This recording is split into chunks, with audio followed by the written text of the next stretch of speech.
highly recommend for puppies, I highly recommend harnesses over collars.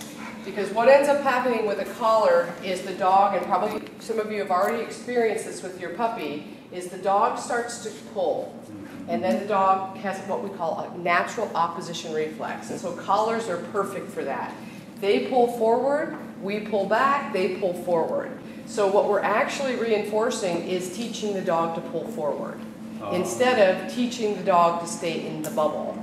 So with a harness, what I recommend is there are several different types out there. I use what I call a freedom harness, and Degas actually has a freedom harness on him. Degas. The difference with a freedom harness is, Degas. Degas. Good boy. Very nice. Thank you. Thank you.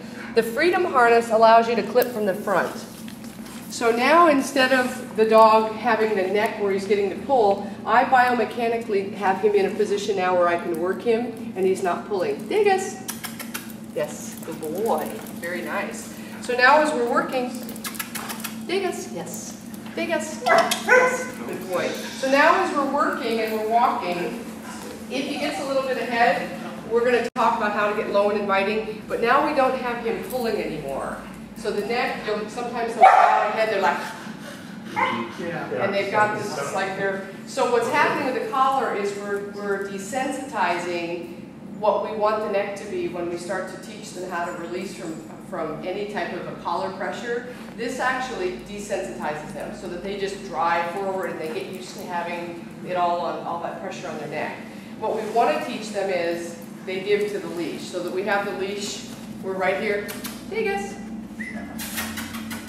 Yes, good boy. So that when we're moving him, yes, good boy. Very nice.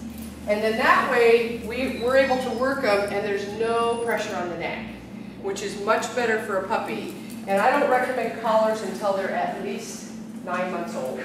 And so we can start to introduce them to collars, but when I'm working them, I like to work them with a leash, because then that way it's about you, your body language, and the reward systems that we're using. And why did you say the hook's better at the bottom than the top? If the hook is on the top, and he wants to forage forward, he can still, like a sleigh dog, if he was a bigger dog, and as they get bigger, now all of a sudden they can still drive forward.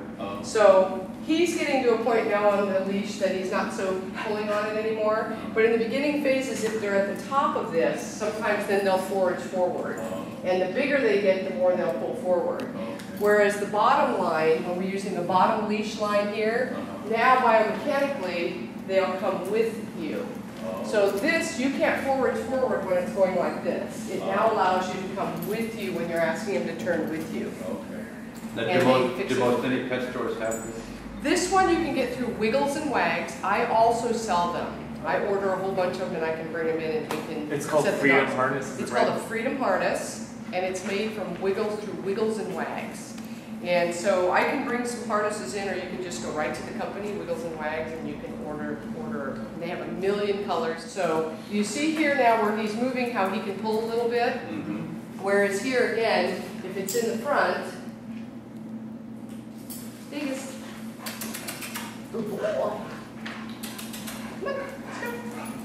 Degas. Good boy. So now he's learning to maneuver and turn with me instead of pulling where he gets pulling on the front of the neckline. Good boy. Okay. So I'm going to recommend, it's not mandatory, but I recommend harnesses because now the dogs aren't worried about what's going on the neck. They're able to really focus on their learning and movement in class.